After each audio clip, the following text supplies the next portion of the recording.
어서 오세요. 소크라테스 AI 학술원입니다.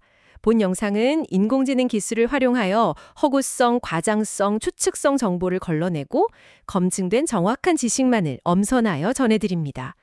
그럼 오늘날 더더욱 필요시되는 자기 개발의 지략과 용기와 성공으로 이끈 놀라운 덕성과 심지어 실패 속에서의 풍성한 배움에 대해 이미 플루타르크 영웅전 시대 때부터 흘러넘쳤던 또 한 사람의 영웅, 아리스티데스에 대한 이야기 시작합니다. 플루타르크가 공정한 자라고 불렀던 인물, 아리스티데스. 정말 흥미로운데요? 네, 그렇죠. 이 격동의 아테네에서 그가 보여준 어떤 정의, 또 도덕성의 길, 이게 오늘날 우리에게 어떤 의미를 줄지 한번 깊이 파고 들어가 보죠. 자, 첫 번째인데요. 공정한 자, 그가 등장한 역사의 무대입니다. 아리스티데스가 활동했던 시기가 아테네 민주정이 이제 막 자리 잡고 또 페르시아라는 큰 위협에 맞서던 정말 정신없던 시대였죠. 맞습니다. 그야말로 격동기였죠. 공동체로서 아테네가 스스로를 어떻게 규정할 것인가 이런 정체성 문제도 있었고요.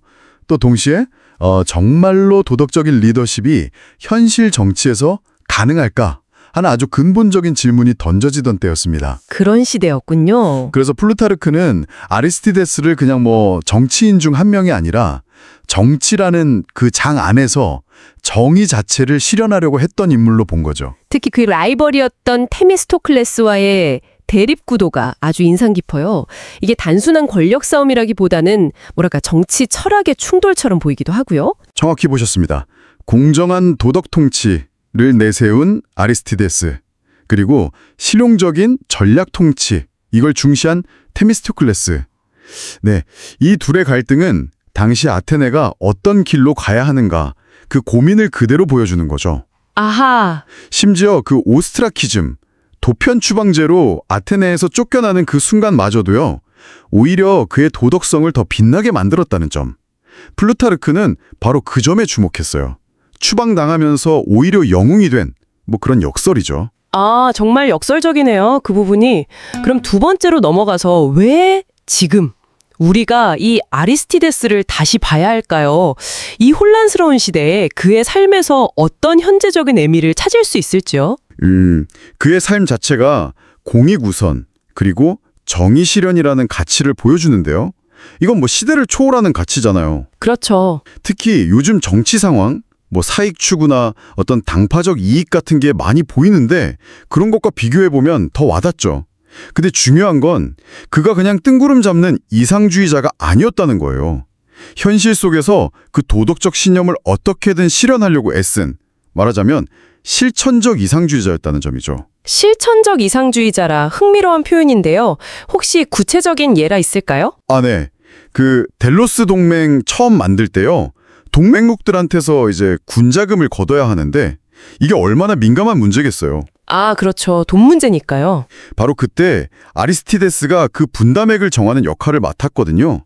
근데 그때 보여준 그 공정함 덕분에 모두가 납득하는 그런 조세 체계를 만들 수 있었어요. 이게 바로 정치적 정의가 어떻게 구현될 수 있는지 보여주는 아주 좋은 사례죠. 정말 대단하네요. 또 추방되었다가 돌아와서도 개인적인 원한 같은 거 없이 다시 공동체를 위해 헌신하는 모습. 이건 정말 시민으로서 어떤 자세를 가져야 하는지 생각하게 만들어요. 말보다는 행동으로 묵묵히 실천하고 절제하면서 신뢰를 쌓은 거죠. 플루타르크는 이걸 무언의 정의라고 표현하면서 우리에게 묻는 것 같아요. 정치 속에서 정의로운 삶, 가능한가? 그리고 우리는 그런 삶을 따를 준비가 되어 있는가? 하고 말이죠.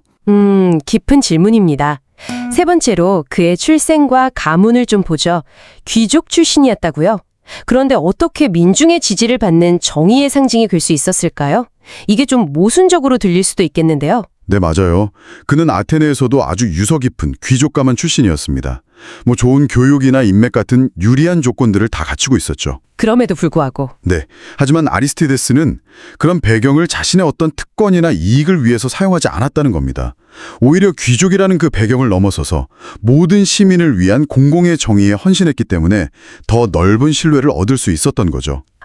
자신의 기득권을 스스로 내려놓았다, 이런 의미군요. 그렇습니다. 청탁이라든지 사적인 거래 이런 걸 철저히 거부하면서 정치적 투명성을 지켰고요.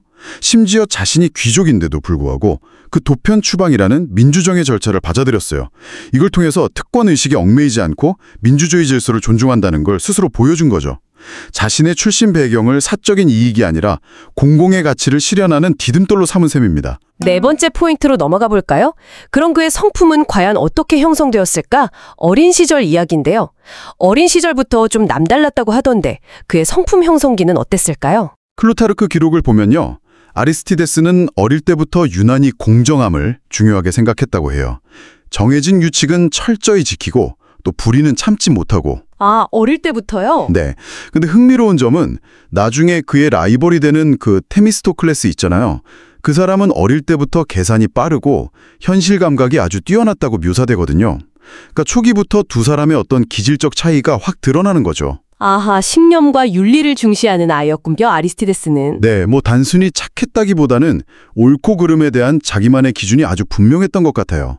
주변 분위기나 뭐 유행에 휩쓸리기보다는 자기가 옳다고 믿는 길을 가려는 그런 독립적인 성향도 강했고요. 그렇군요. 당시 유행했던 뭐 화려한 수사학이라던가 권력을 쫓는 길 대신에요. 삶으로 직접 도덕성을 보여주려고 했기 때문에 시간이 지날수록 더 깊은 신뢰를 얻을 수 있었던 거죠.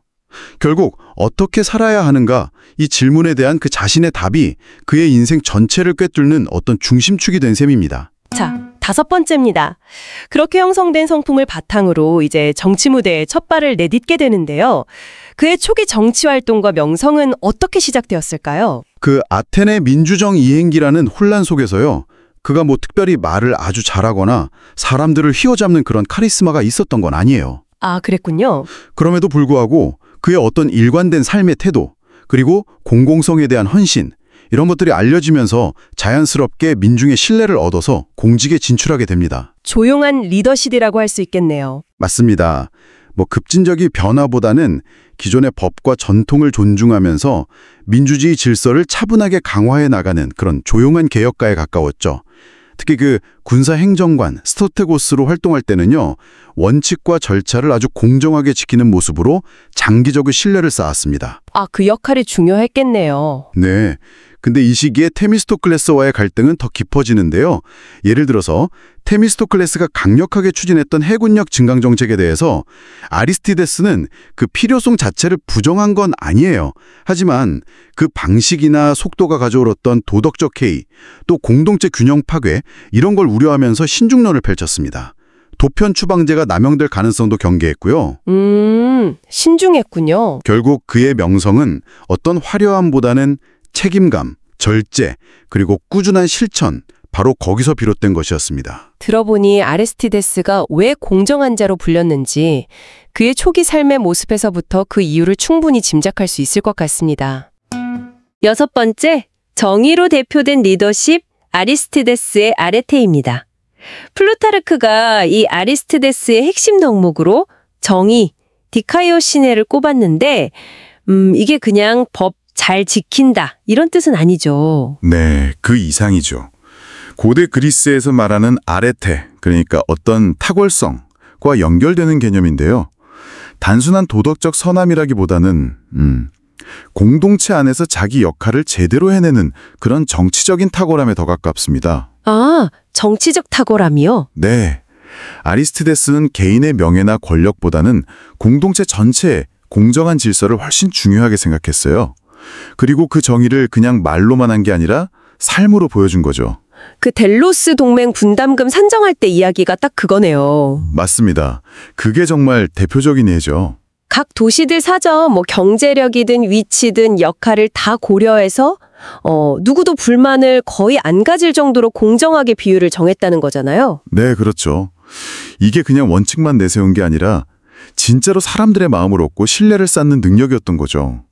윤리적인 일관성에서 나온 신뢰라고 할까요? 개인적으로도 엄청 청렴해서 나중에 주권에서는 자녀들 부양을 나라에서 책임져야 할 정도였다고 하니 와, 진짜 공직자의 자세가 어땠는지 느껴지네요. 맞아요.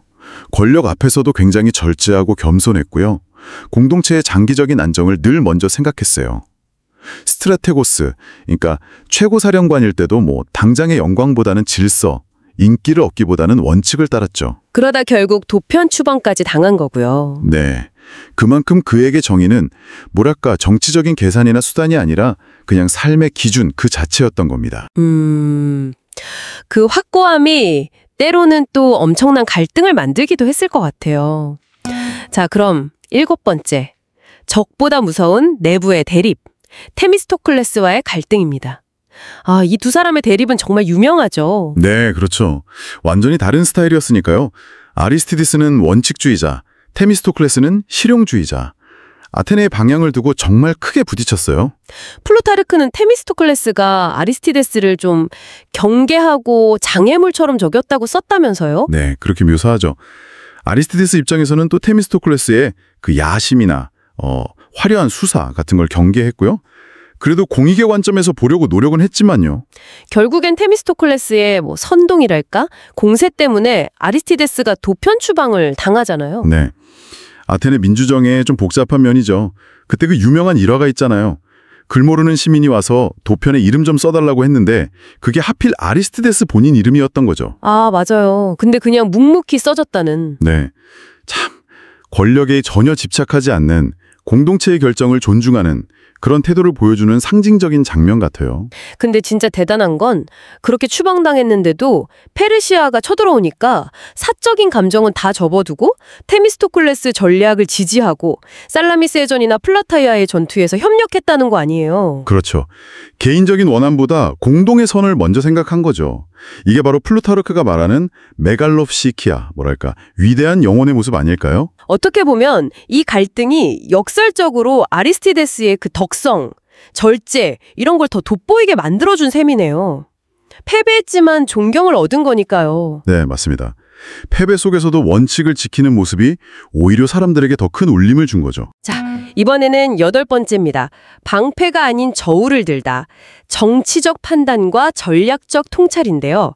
아리스티데스 하면 전쟁 영웅 이미지보다는 뭔가 공정함의 저울 같은 그런 현명한 판관 이미지가 더 강한 것 같아요. 오, 정확히 보셨습니다.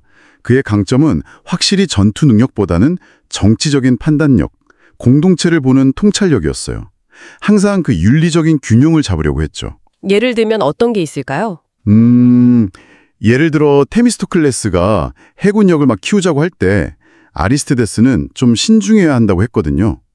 이게 단순히 군사 전략의 문제라기보다는 그로 인해서 아테네 내부의 권력 균형이나 사회 구조가 어떻게 바뀔지 그 장기적인 영향을 더 깊게 본 거예요. 아, 공동체의 안정성을 더 중요하게 생각했군요. 네, 그렇죠. 또 자기가 희생될 수도 있는 제도인데도 도편 추방 제도 자체는 공동체 위에 필요할 수 있다고 인정한 태도도 참 놀랍죠. 그러네요. 자기 정치 생명보다 제도의 원칙을 더 존중했다는 거니까요. 네, 그에게 올바른 판단이란 건 결국 도덕적인 용기랑 같은 의미였던 것 같아요. 플라타이아의 전투 전에 스파르타랑 갈등이 있었을 때도 외교적으로 잘 풀어서 동맹의 단결을 지켜낸 걸 보면 그 균형 감각이 정말 뛰어났죠. 분쟁 조정자 역할도 했군요. 네, 항상 보면 눈앞의 이익이랑 장기적인 안정, 또 실용적인 거랑 원칙적인 거 사이에서 그 최적의 균형점을 찾으려고 애썼어요. 그리고 그 저울의 중심에는 늘 정의가 있었던 거죠. 자, 다음 9번째입니다. 경쟁과 협력, 적과 동료 사이, 인간관계와 주요 인물들. 이렇게 좀 강직한 인물이 현실 정치판에서는 관계를 어떻게 맺었을까? 이것도 궁금한데요. 혹시 너무 이상만 줬다가 고립되거나 그러진 않았나요? 전혀 아니었어요. 오히려 그의 영향력은 다양한 사람들과의 관계 속에서 만들어졌다고 봐야 합니다. 혼자 동떨어진 이상주의자가 절대 아니었죠. 제일 흥미로운 건 역시 테미스토클레스와의 관계겠죠? 그렇죠. 정말 치열하게 경쟁했지만 나라가 위기에 처했을 때는 또 힘을 합치는 단순한 적대 관계를 넘어서는 되게 복잡하고 성숙한 관계였어요. 공동체 생존이라는 더 큰 목표가 있었으니까요. 스파르타 지도자들하고도 잘 지냈다고요? 네, 파우사니아스 같은 스파르타 지도자들과도 개인적인 신뢰를 바탕으로 협력했어요. 자기 자존심보다는 그리스 동맹 전체의 전략이나 결석을 더 중요하게 생각한 거죠. 전체를 보는 품격이 있었다고 할까요? 아테네 내부의 귀족들하고는요? 적절히 거리를 두면서도 완전히 적으로 만들진 않는 그런 균형 감각을 보였어요. 너무 과격하지 않고 온건한 개혁과 이미지를 유지하면서 윤리를 훼손하지 않는 선에서는 소통하고 조율하려고 노력했죠. 평민들과의 관계는 어땠나요? 아까 그 도편 추방 일화도 그렇고. 네, 인기를 얻으려고 애쓰기보다는 그냥 일관된 태도로 존경을 얻는 스타일이었죠. 그 도편 추방 때 시민 일화가 딱 그걸 보여주잖아요. 수평적인 관계랄까요? 결국 인간관계의 핵심은 신뢰였군요. 맞습니다. 원칙은 지키되 필요할 땐 타협할 줄 알고 심지어 적과도 공동의 목표를 위해서는 협력할 줄 아는 그런 통찰력. 그게 바로 아리스티데스가 신뢰를 쌓은 방식이었습니다. 자, 이제 10번째입니다. 살라미스의 그림자 뒤 정의의 진가가 드러나다 전성기와 민중의 지지. 근데 아리스티데스의 전성기라는 게 우리가 흔히 생각하는 권력을 꽉 쥐고 이런 모습과는 좀 다르다고요. 네, 좀 다릅니다. 그의 전성기는 무슨 화려한 승리를 이끌거나 권력의 정점에 선 시기라기보다는 오히려 페르시아 전쟁처럼 정말 결정적인 순간에 공동체가 분열되지 않도록 조용히 중심을 잡아주고 모두의 신뢰를 얻었던 그 시기를 말하는 것 같아요. 아, 살라미스 해전 때도 공식적인 직함은 없었지만 큰 역할을 했다면서요? 네. 테미스토클레스하고 화해하고 그의 전략에 동의하면서 아테네 내부를 하나로 묶는 데 기여했고요. 또 연합군 전체를 상대로 공동 목표를 강조하면서 신뢰를 구축하는 데도 큰 역할을 했죠. 보이지 않는 곳에서요. 플라타이아의 전투 때는 직접 아테네군을 지휘했죠. 네, 그때는 지휘관이었죠. 그러면서도 스파르타와의 마찰을 최소화하기 위해서 전략적으로 대화하고 설득하는 그런 뛰어난 조율자로서의 면모를 보여줬습니다. 책임감 있는 모습이었죠. 참 흥미로운 게 그렇게 도편 추방까지 당했던 인물이 결국에는 민중의 절대적인 지지와 경애를 받는 인물로 다시 떠올랐다는 점이에요. 결국 행동으로, 결과로 신뢰를 다시 얻어낸 거죠. 특히 권력 자체에는 별로 집착하지 않는다는 그 모습이 역설적으로 사람들에게 더 깊은 신뢰를 준 것 같아요. 그렇군요. 그래서 그의 전성기는 권력을 휘두르는 게 아니라 그 권력을 지혜롭게 사용하고 신뢰를 기반으로 영향력을 발휘하는 그런 리더십의 본질을 보여준다고 할 수 있습니다. 델로스 동맹의 기초를 다지는 데 결정적인 역할을 했으면서도 자기를 막 내세우지 않았잖아요. 아테네가 가야 할 정의로운 리더십의 방향을 제시한 거죠. 정의로운 자라는 별명이 괜히 붙은 게 아니네요. 네, 어쩌면 이렇게 조용하게 하지만 결정적인 역할을 했던 이 조용한 전성기야말로 아리스티데스에게는 가장 위대한 승리가 아니었을까 싶습니다. 자, 11번째입니다.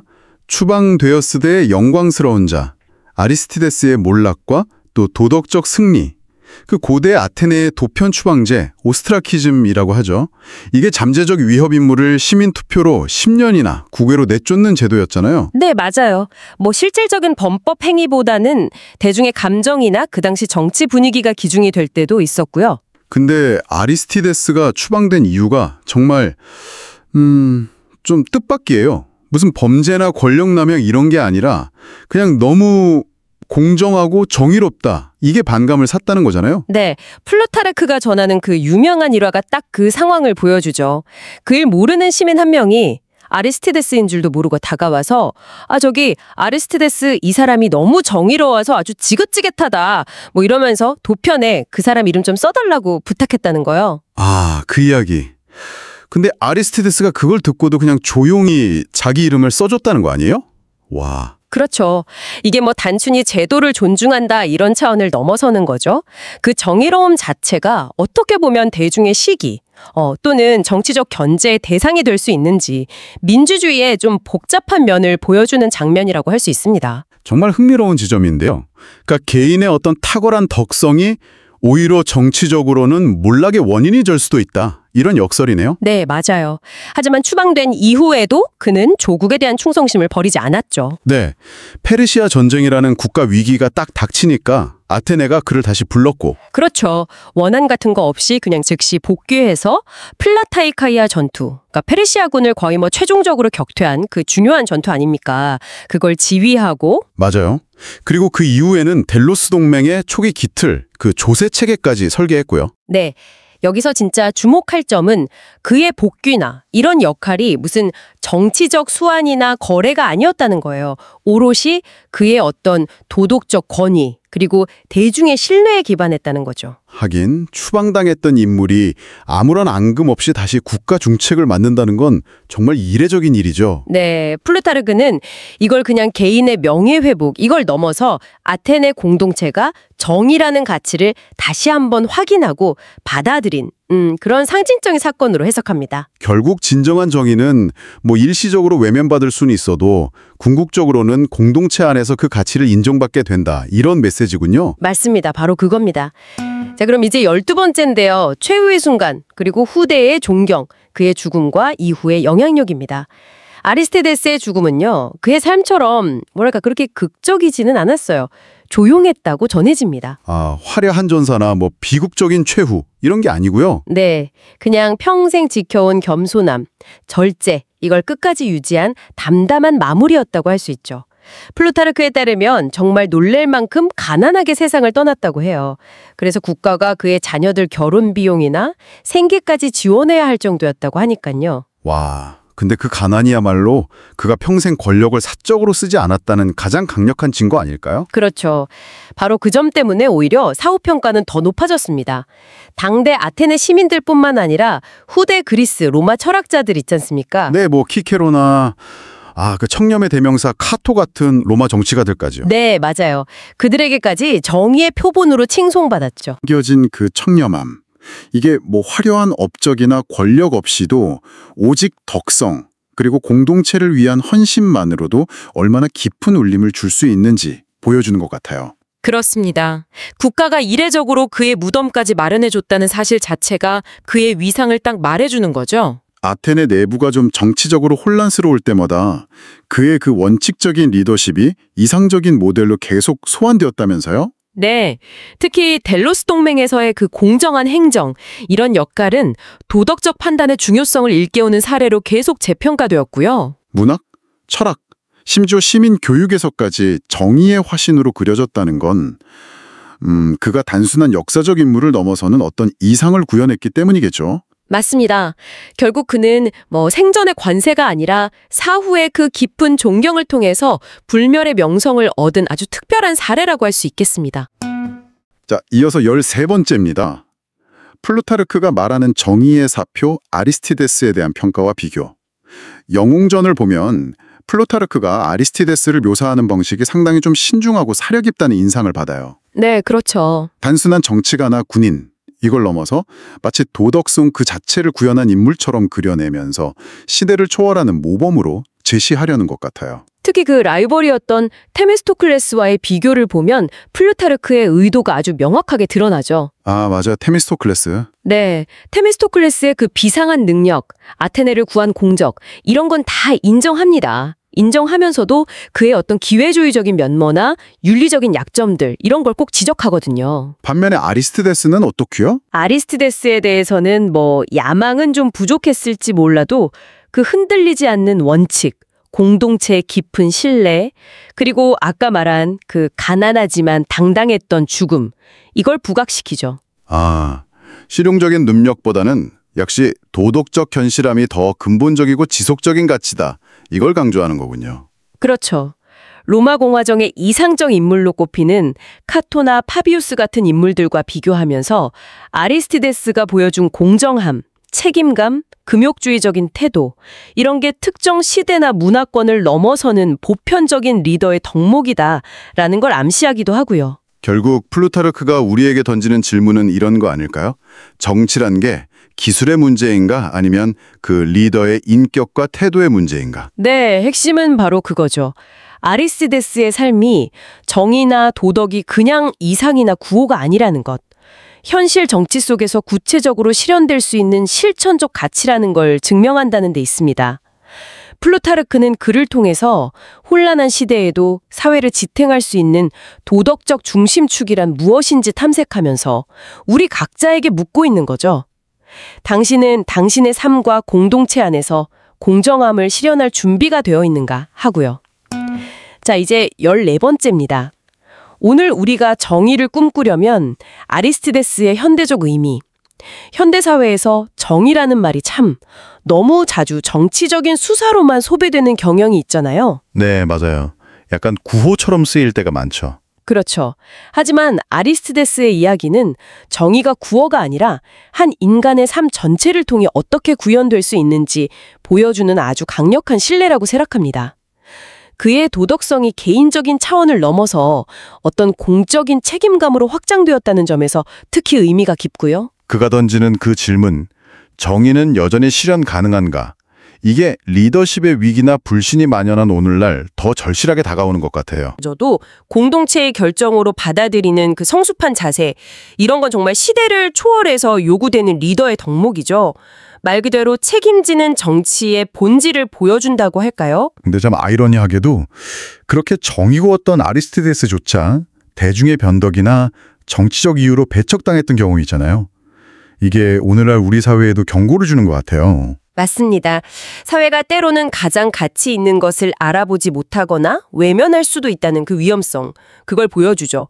그럼에도 불구하고 플루타르크가 그의 이야기를 통해서 전하고자 했던 믿음은 진정한 정의와 인격은 결국 시간을 이겨내고 존경으로 회복된다는 것, 그의 삶 자체가 그 증명이었던 셈이죠. 현대사회가 겪는 극심한 불평등, 양극화, 사회적 신뢰 붕괴 이런 현상들을 생각해보면 그 근원에 공정함의 부재가 있다는 분석에 정말 공감하게 돼요. 네, 아무리 좋은 제도나 시스템이 있어도 그걸 운영하는 사람들의 도덕성이 뒷받침되지 않으면 제대로 작동하기 어렵다는 것. 규범과 실천이 일치하는 리더십 모델로서 아리스토텔레스는 여전히 중요한 영감을 주는 것 같습니다. 어떻게 보면 그는 그냥 위대한 지도자였을 뿐 아니라 공공선을 위해 자신의 책임을 다하는 시민의 모범이기도 했네요. 선동하거나 이용하지 않고 묵묵히 자기 자리에서 원칙을 지키면서 공동체에 기여하는 삶. 어쩌면 민주주의의 지속 가능성은 투표 행위 자체보다 이런 정의로운 시민들의 존재에 달려있는 건 아닐까요? 이게 아리스티데스가 시대를 넘어 우리에게 던지는 가장 중요한 메시지일 수도 있겠네요. 자, 이제 500자 총평입니다. 아리스티데스는 고대 아테네라는 그 격동의 시공간 속에서 정의라는 이상이 어떻게 한 인간의 삶을 통해 온전히 구현될 수 있는지를 보여준 인물입니다. 그는 권력 앞에서의 놀라운 절제, 자신을 향한 오해와 추방 속에서도 변치 않는 원칙, 그리고 국가적 위기 앞에서 보여준 헌신적인 복귀와 봉사를 통해 아주 일관된 도덕적 삶을 살았습니다. 그의 생애는 정치가 화려한 기술이나 수사 이전에 결국 리더의 인격과 태도의 문제이며 진정한 명성은 권력이 아닌 윤리적 삶에서 비롯된다는 깊은 진실을 우리에게 남깁니다. 플루타르크는 아리스티데스를 통해 시대를 초월하는 도덕적 본보기를 제시하고자 했고 그의 이야기는 오늘날 우리 사회에도 여전히 공정함의 가치와 그 실현 가능성에 대해 묵직한 질문을 던지고 있습니다. 아리스티데스, 그는 플루타르크가 칭송했듯 진정으로 가장 공정한 자였습니다. 이상으로 소크라테스 AI 학술원이 제공해드리는 플루타르크 영웅전의 17번째 영웅, 아리스티데스에 대한 이야기를 마치겠습니다. 그러면 계속해서 소크라테스 AI 학술원이 제공해드리는 플루타르크 영웅전의 18번째 영웅, 마르쿠스 카토에 관한 동영상도 기대해주세요.